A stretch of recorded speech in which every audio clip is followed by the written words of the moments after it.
Hola, hoy vamos a hablar sobre la joyería vermeil, también conocida como plata dorada. Esta fue desarrollada en el siglo XVIII en Francia, por lo que vermeil es una palabra francesa y no tiene traducción ni en inglés ni español. Vermeil es un tipo muy común de chapado en oro, que se utiliza mucho en el mundo de la joyería y verás con mayor frecuencia en tiendas que vendan joyas finas. Pero para que una pieza pueda nombrarse y venderse como vermeil, debe cumplir varios requisitos, que estos son: la base de metal debe ser únicamente plata, esterlina o plata de ley 925.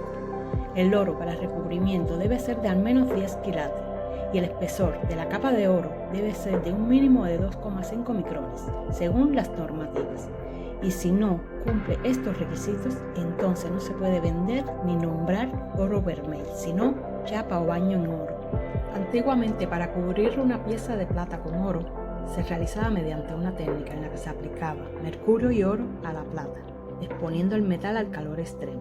El mercurio se vaporizaba y se adhería una capa de oro sobre la plata. Pero este proceso fue prohibido en Francia en 1800, pues los altos niveles de mercurio y su vaporización hacían enfermar a los fabricantes del vermeil y les causaba ceguera. Hoy en día el oro vermeil solo se hace mediante un proceso electrolítico, que es más seguro para la salud y sus resultados es muy similar al método antiguo. Este proceso se puede crear utilizando oro de 10, 14, 18 o 24 quilates.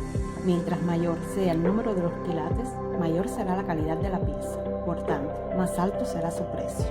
Estas piezas las podrás encontrar con diferentes coloraciones, pues el oro vermeil no solo se fabrica en oro amarillo, también se hace en oro rosa, oro blanco, incluso tricolor.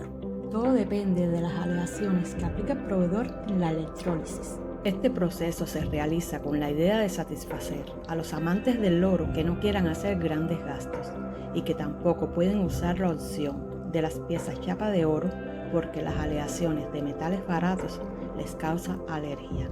Pues el oro vermeil es la opción perfecta porque son piezas fabricadas solamente de plata con oro. Y aunque este baño puede desaparecer con el tiempo por rasguños y arañazos, usted seguirá teniendo una joya de valor, porque el metal base es plata.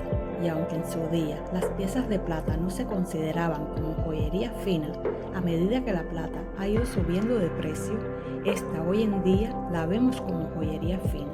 Además que podrás volver a mandarla a chapar con un especialista y volverás a lucir una hermosa pieza con toda la apariencia del auténtico oro.